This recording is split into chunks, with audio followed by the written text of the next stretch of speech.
I'm just going to talk a little about the CHERISH Project. What I'm looking at is just work we're doing at the moment. Shipwrecks, the investigation of climate change impacts on shipwrecks located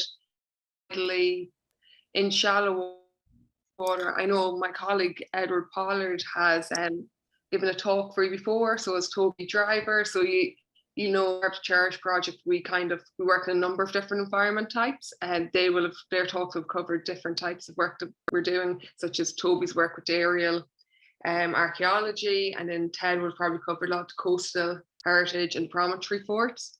So I'll explain what CHERISH is again, just in case when the other talks were being given, some of you weren't here for them, or just, you know, to refresh as well. So CHERISH itself, it's an acronym for Climate, Heritage and Environments of Reefs, Islands and Headlands. And the CHERISH Project, it looks at reconstructing past environments and weather histories. It looks at discovering, assessing, mapping and monitoring heritage on land and beneath the sea. It looks at knowledge gaps to raise awareness of heritage in remote coastal locations. And it establishes geometrically accurate baseline data and recording standards.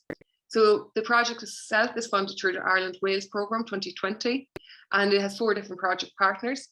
So it's ourselves in the Discovery Programme, and we're maritime archaeologists and surveyors. Then we have the Geological Survey of Ireland, so they're marine surveyors and geologists. Then we work with Aberystwyth University, so we work with the Paleoenvironmental Department there. And then we work with the Royal Commission on the Ancient and Historical Monuments of Wales, and they're also archaeologists. So we have a number of different disciplines coming together to work on the project. And then, for example, some of the work I'm talking about today, we also work with organisations outside of the 4 that are part of the project itself, in order to obtain the type of data we want and to undertake the type of studies we want in relation to certain sites. So with CHERISH, it looks at how Wales and Ireland's physical climate is changing and how these changes are affecting our cultural heritage along our coastal zones and underwater. So as part of the project, and what I'll talk about today is specifically the work on underwater cultural heritage sites such as shipwrecks, but I'll also briefly talk about some of the work we're doing on intertidal shipwreck sites as well. So the work on these sites is really important for the assets themselves, to create the record for these sites, but also to provide information on marine biodiversity and marine habitats. Additionally, the shipwreck sites can be utilised to access the effects of marine change, such as climate change impacts on our ocean health. Shipwreck sites, if monitored over time, can be used to assess how the wreck site and habitats that are sustained on the wreck site evolve over time. So in Ireland, sea levels are to increase for all coastal areas, with satellite observations has risen by approximately 2 to 3 early 90s. Sandra, increasing wave heights have been the last 70 years. Well, Sandra, sometimes we're losing the audio. I wonder if you turn your video off, if it might save some bandwidth.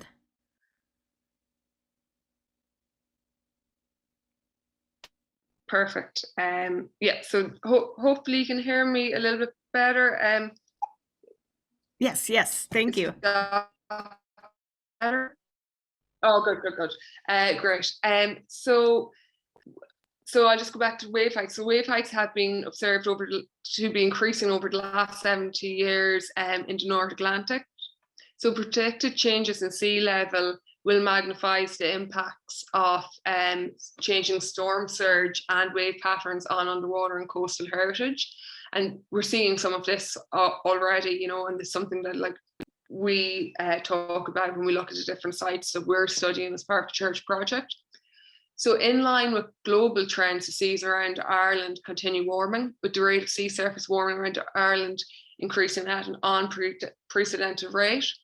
On average, sea surface temperatures taken at Malin Head and Donegal, so that's up to very north of Ireland, are 0.47 degrees Celsius higher over the last 10 years than in the period 1981 to 2010. Also, increasing CO2 in the atmosphere means ocean acidification is increasing. These changes to the chemistry of seawater and the marine ecosystem means cultural heritage sites such as shipwrecks are more vulnerable to risks such as invasive species. So CHERISH uses a multidisciplinary approach to capture airborne, seafloor and terrestrial data sets.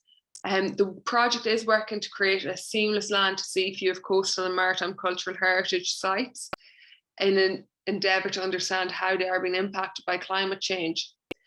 A strong emphasis has been placed on the CHERISH Project on community engagement and training activities. So we're kind of using all the different data sets available for our sites.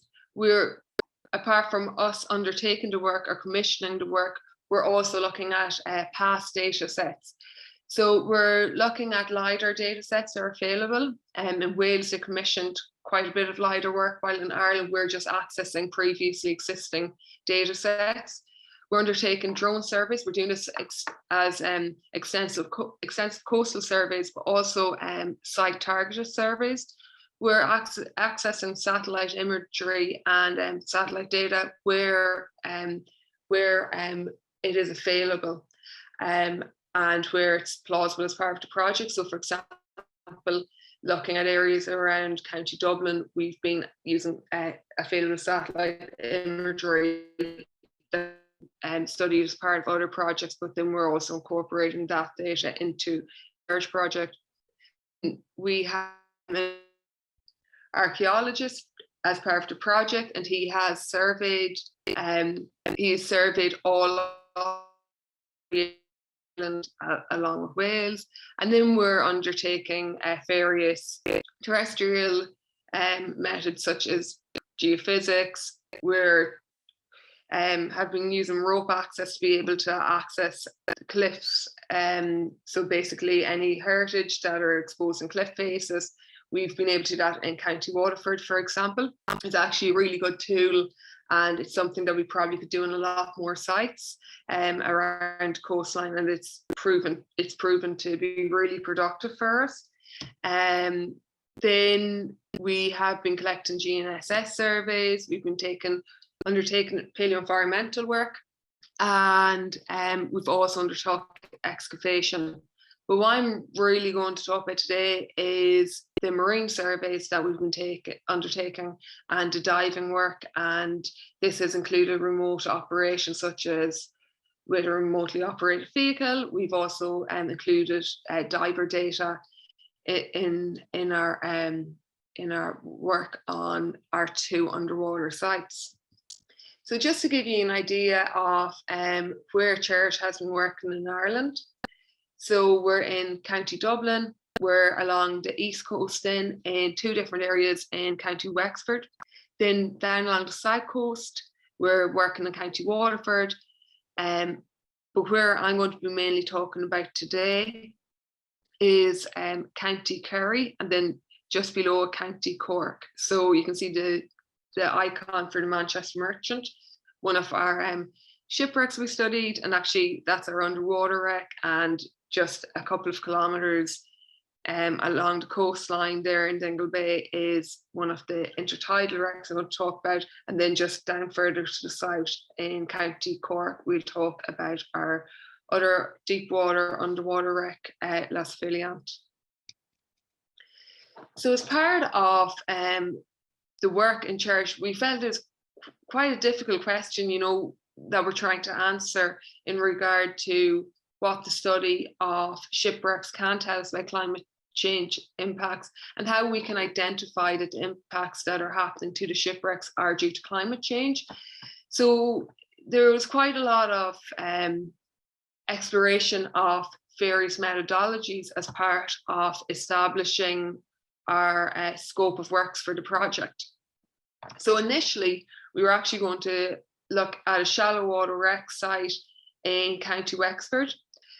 We began engagement with the Irish Diving Council, the CFT, and we undertook some Nautical Archaeology Society training with them. Some of the members there of the CFT are already NAS tutors, and myself and Ted also have undertaken the NAS tutor course. And we ran a program or two of work, but in Ireland, it's actually due to insurance issues, it's really hard to establish developing a community diving program that was viable within the CHERISH project. So I suppose that, and alongside when COVID struck, we were quite restricted in Ireland for probably a period of nearly, it could have been well over a year, about 15 months, where we were really restricted in field work and being able to get out to the field. And obviously that really affected our community engagement aspect of the project. Obviously, in certain events where we were outside and, you know, we could still facilitate communities, and we did. But when it comes to diving and being on boats and those type of, I suppose, work setups, it just isn't practical. So we had to abandon this idea early on. So at that point, what we decided to do was work with technical divers who were collecting data themselves on wreck sites.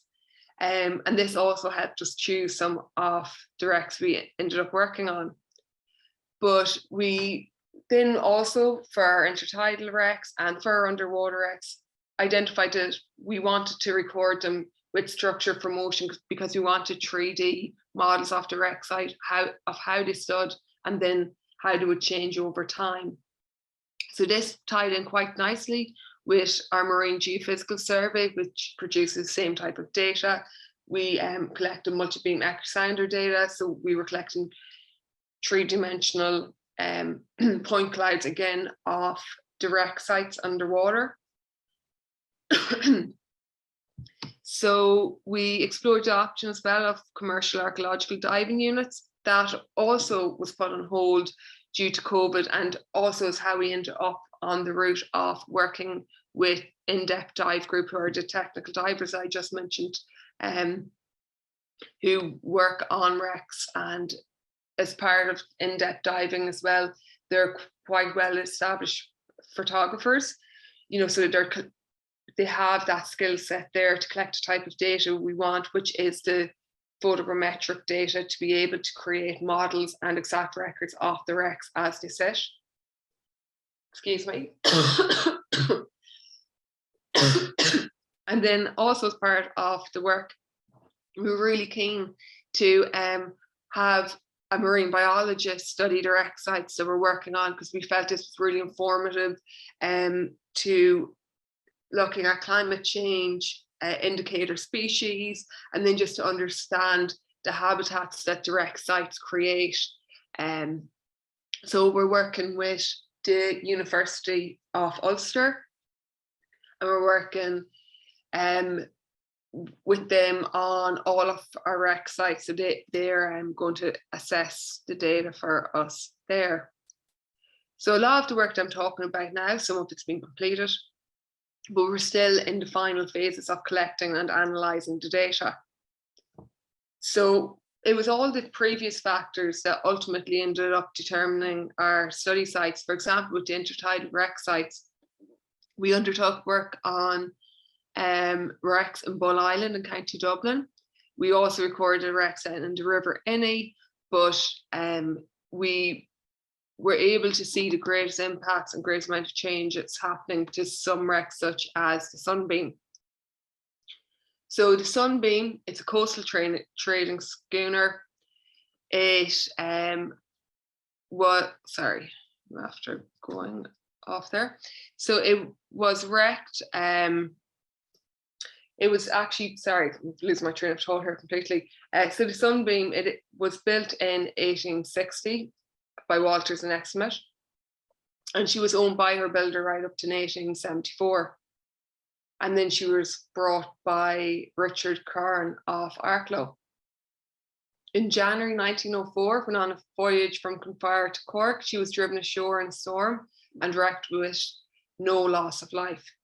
And since then had become a popular attraction on Ross Bay Beach in County Kerry. So she was actually damaged in severe winter storms in 2013, 2014.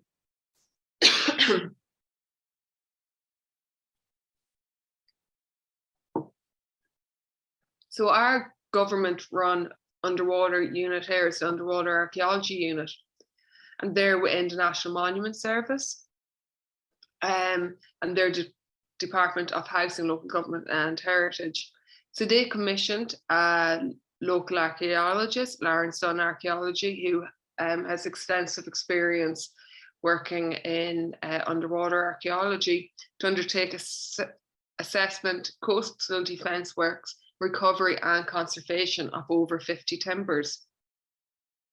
However, after this work was undertaken, more storms came through in 2014 and they destroyed the defensive works that had been undertaken. The stern of the vessel was impacted, and the vessel itself was actually, initially it had been ripped up from its buried position in the sand. But this later storms in 2014 in February actually moved the wreck site 186 meters up the beach. So the CHERISH Project begun recording the wreck site in 2017 in its reburied position on Ross Bay Beach.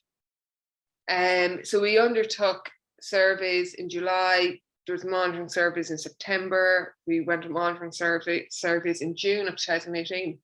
But what we discovered in June of 2018 was that the wreck itself seemed to have become reburied. So we couldn't identify the wreck along the beach. We assumed that large depositional processes had taken place, but as you can see, it's quite a substantial amount of the wreck was above the sand when we initially recorded in 2017. But we just, I suppose, went on the assumption that perhaps it had been reburied.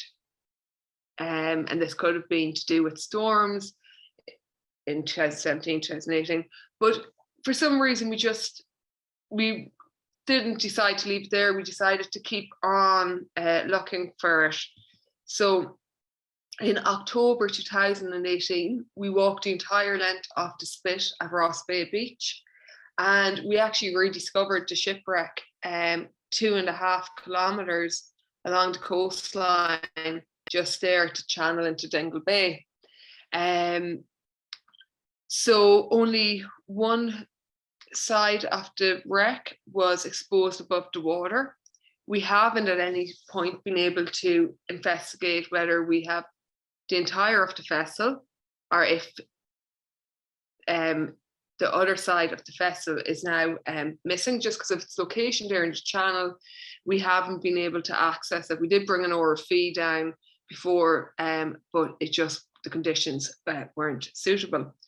So what we decided to do on identifying the wreck was to do a collection of more photographs, so that we have a comparison between the wreck site, how it's set in the sand, and how it's currently sitting in the channel, and how much destruction happened to certain elements of the vessel, such as the framing elements. And then we decided to undertake GNSS survey. So we did this in April 2019, and then we repeated it in May 2022. So what we were able to identify through the GNSS survey is actually that quite a substantial amount of the spit itself has been eroded away in the period of I suppose it's almost like 3-year period there, and there's been quite a lot of change to the island itself. However, the wreck itself hasn't changed that substantially, apart from the fact that since 2018, while obviously prior to between the 2017 and 2018 survey, it does appear that some of the longest framing elements have disappeared.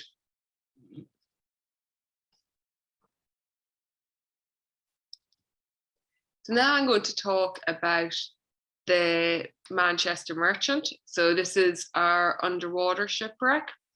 We were actually alerted to this wreck, and it's changing in condition by local divers who stated that they believed it was due to storm offensive reasons. Anytime they dive it after a storm, it just seemed to be becoming more and more deteriorated. So the Manchester Merchant is a 5,600 gross ton passenger cargo vessel, which caught fire off the southwest coast of Ireland. So after attempts to fight the fire failed, most of the crew took to the lifeboats, leaving the master and a handful of crew to scuttle the ship in shallow water on the 15th of January 1903. The work to date on the shipwreck has been undertaken by the Irish CHERISH Project partners, the Discovery Programme Geological Survey of Ireland, but we've been working with the Centre for Robotics and Intelligence Systems in the University of Limerick. And as I mentioned already, we're working with In-Depth Dive Group, and we're working with Ulster University. So the wreck lies in roughly 12 metres of water. The wreck remains largely intact with little or no debris field. The multi-beam echosounder data capture was undertaken as part of the CHERISH Project in 2019. The acoustic wreck survey used a Kongsberg EM 2040D single watt multi-beam echosounder operating at 400 kilohertz in tracking mode. Multiple survey lines were run at low speed. The adequate control of the vessel and heading could be maintained, ensuring maximum along track data density. A 10% overlap between spots was maintained, and angular coverage of each spot varied between 30 and 70 to maintain coverage within a 10-centimetre grid over the wreck. The quality of the data was checked in the field, and sound velocity profiles were taken before and after the wreck survey. So the site itself has been mapped a number of times over the previous 15 years through the National Seabed Survey Programme, INFOMAR.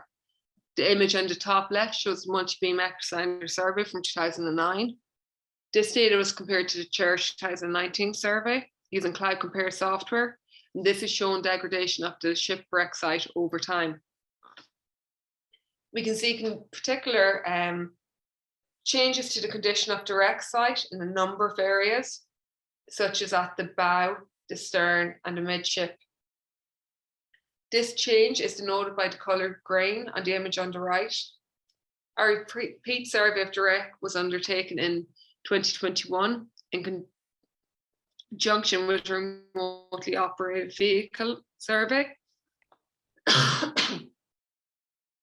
It was conducted with Kongsberg EM 2040D dual head multi-beam echosounder, using the same survey methodology as the 2019 survey.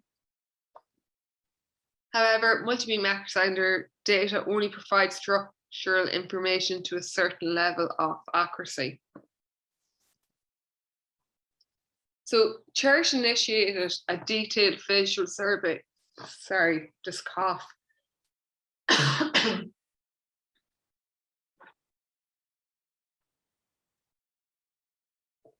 So CHERISH initiated a detailed visual survey of direct site with camera systems that will augment the sonar data of the site captured in 2021. The captured data sets form the basis of a baseline survey, which can subsequently be compared to other later surveys to analyse degradation of direct site and habitats.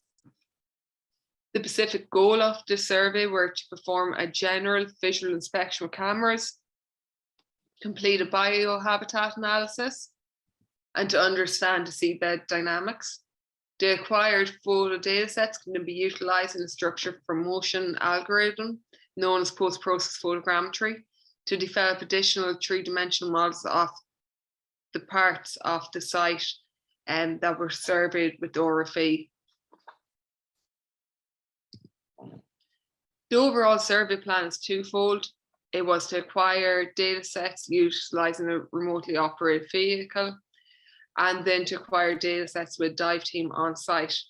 So we actually had divers on the wreck there last week, but bad visibility means that we've actually decided to come back in a few weeks and see if we can get better phys just to collect better data.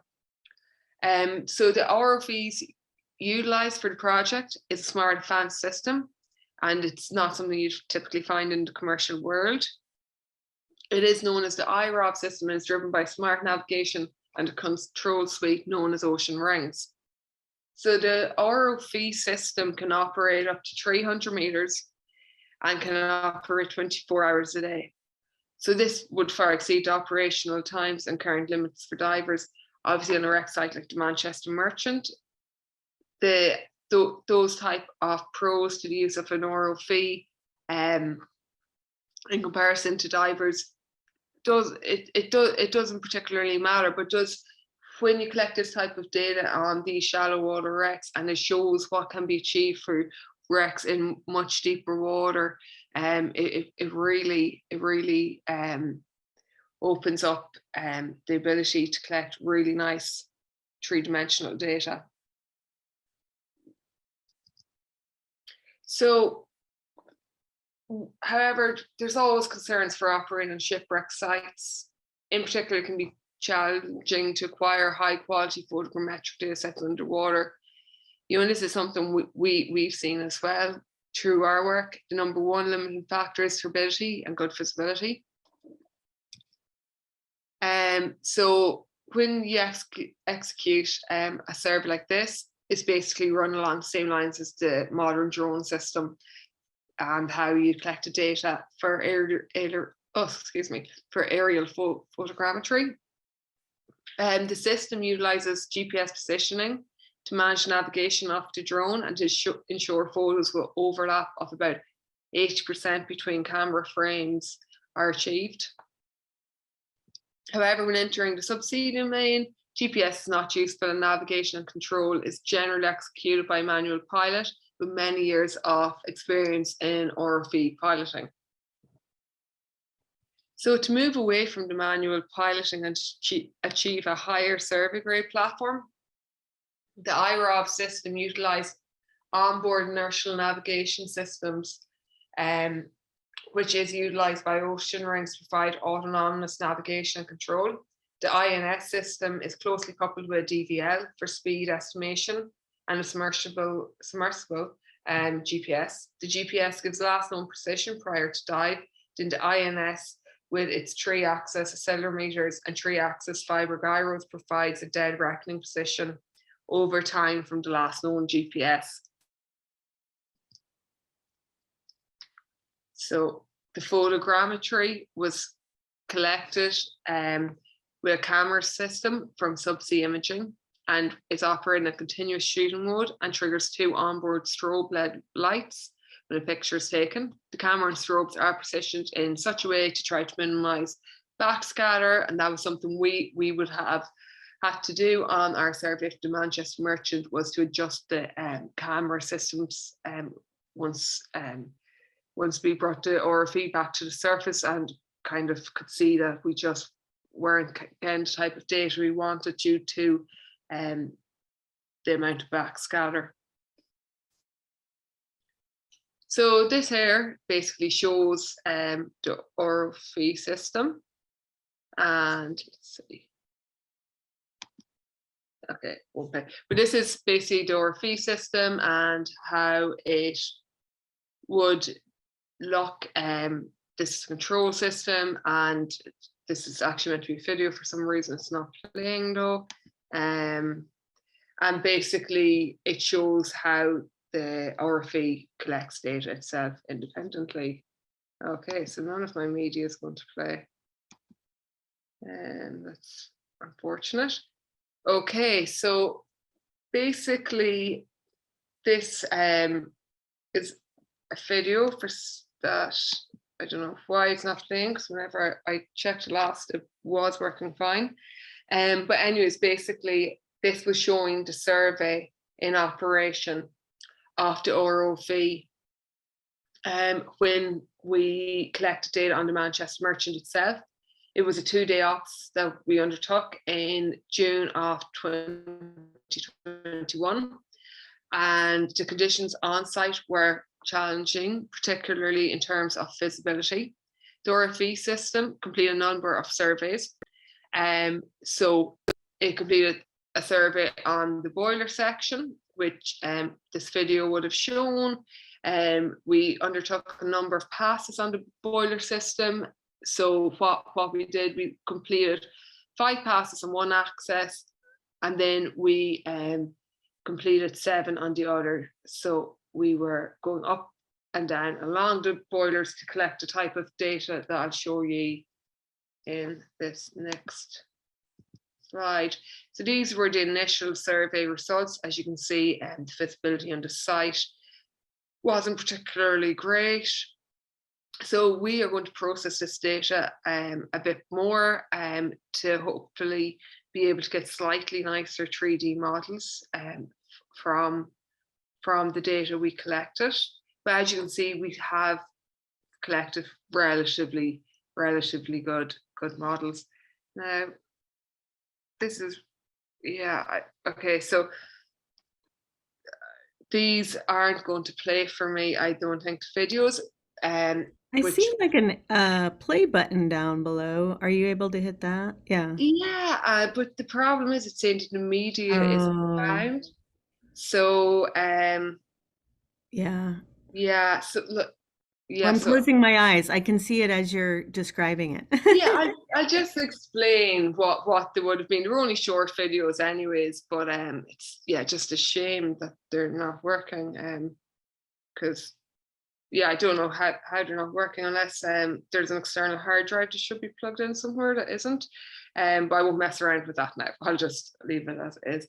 So the second area then that we surveyed was the bow section.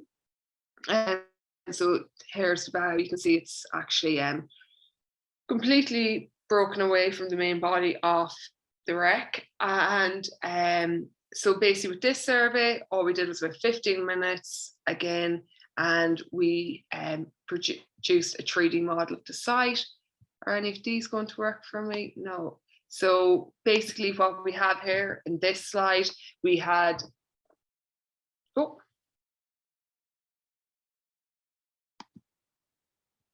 we have here in this slide is, this was the live footage of the RFV collecting the data to produce the 3D model. And here you can see the 3D model. As you can see, we have some distortions in some areas, but we're hoping to be able to produce much nicer 3D models once we reprocess the data, and also once we have the diver data as well.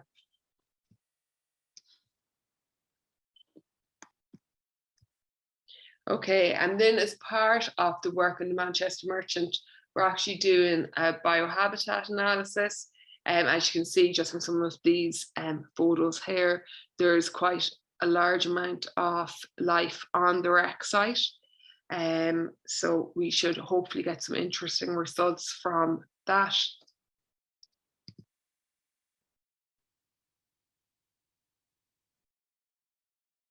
Okay, so during the RFV survey, a number of data sets were acquired and completed. And this actually slide will now end up probably showing the most amount of imagery from the survey, which is unfortunate that videos just weren't working, whatever I did to the presentation just beforehand. Anyways, so these surveys around the boiler area, so there we can see the 2 boilers are still intact, and then we obviously have our other boiler that's fallen off to the side of the wreck here. The center of the wreck itself is a mess of steel and showcases the degradation that's occurred on the wreck site over the 100 years since it has been submerged. Various sections of hull plating mixed with interior piping and other sections of wreckage can be seen here. The bow section is shown to the southwest and is shown to be one of the highest points on the wreck site and is easily identifiable as the bow. The prop shaft, it runs almost half of the length of the vessel, starting from the triple expansion engine, just behind the boilers, right down towards the propeller and rudder, which is located at the stern to the northeast. So we actually also undertook a survey of the propeller shaft and the stern of the vessel. So this section shows one small section of the shaft. Below the shaft and final section of the wreck is the rudder, which lies on the seabed. The propeller itself has been lifted from the wreck site. So this project really, first, it did show us the capabilities of ROV for visual survey inspections of these important sites. You know, we were on the site for quite short time periods as we were working off the tides. The wreck itself is in quite a difficult location. We never got slack water at the time the tide tables were saying. So for us, it was almost a case of being able to just throw the ROV and see that's not slack, even though it's meant to be slack, and we'd have to pull the ROV out and go back in with the ROV again and just keep testing. And it also shows when you have really competent ROV drivers as well, what they can, or pilots might be a better way to describe it, and what they can achieve with an ROV on the wreck site can be incredibly impressive. We have got really nice rich data sets here, and we will be supplementing them, but they'll also be supplementing our data we acquired from the ship-based sonar imagery. So all of these different data sets together will be able to show us the degradation of the site over time, and it has established this really nice baseline survey for this wreck site. So excited to see what type of data we can acquire via our diver survey. So the Les Valiant was one of 43 vessels that sailed from Brest in France to aid the Society of the United Irishmen in overthrowing English rule in Ireland. Their maddest destination was Bantry Bay. Only 15 actually made it to the mouth of Bantry Bay. Les Valiant suffered storm damage before entering the bay and was scuttled a week later on January 2nd, 1797. Her crew and cargo of cavalry abandoned the leaking ship in the inner harbour before scuttling her in the bay. So the rediscovery of Les Valiant only occurred during seabed clearance operations after the tragic loss of the tanker Beltagese in 1979. And then in 1990, the Mary Rose Trust was contracted by the Bantry Armada Trust to undertake a diver survey of the site, and they've produced a site description and plan of the wreck site. And then in 1997, the recovery of the ship's bells by the National Monument Service Archaeological Dive Unit formed part of an extensive survey and targeted excavation work on the site from 1998 to 2000. This also included remote sensing surveys, seabed sampling strategies, and diver recording of the wreck site. A number of later surveys undertaken on the wreck site include multi-beam echo sounder surveys. So all these surveys together provided for us a really nice starting point to be able to monitor and identify any condition changes in the wreck site over the period of the last 30 years or so. So Les Valiant was it was the first integrated marine archaeological research program to occur in Ireland. The survey work undertaken on the site utilises such various underwater recording methodologies, which included side scan sonar surveys, included bathymetric surveys, a magnetometer survey, and a sub-bottom profiler survey of the site was also undertaken. So this wreck site itself sits at the edge of a paleo channel in the seabed. It lies buried in silts and muds at a depth of 34 meters. The wreck and associated material culture that formed the debris field have been determined through all the various geophysical surveys to be confined within an area of 50 by 25 meters. And there's also a scour pit around the wreck site. So it's a really low energy environment, and the main site formation process are chemical and biological. So this offered a really nice comparison for us in regard to the Manchester Merchant, where we're seeing a site that's been hugely impacted physically. So the Le Spéliant is constructed of oak. It's lying in a north-northeast to south-southwest orientation, and the bow and stern were demarcated by copper sheeting.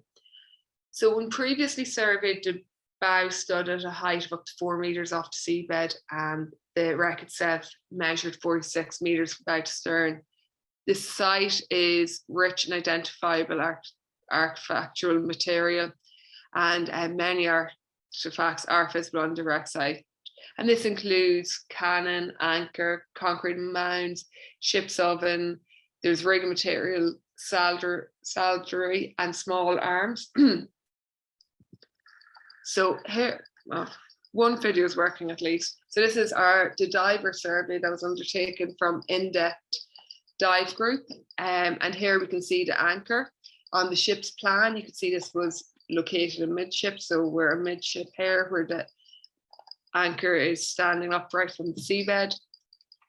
The diver data we collected, unfortunately,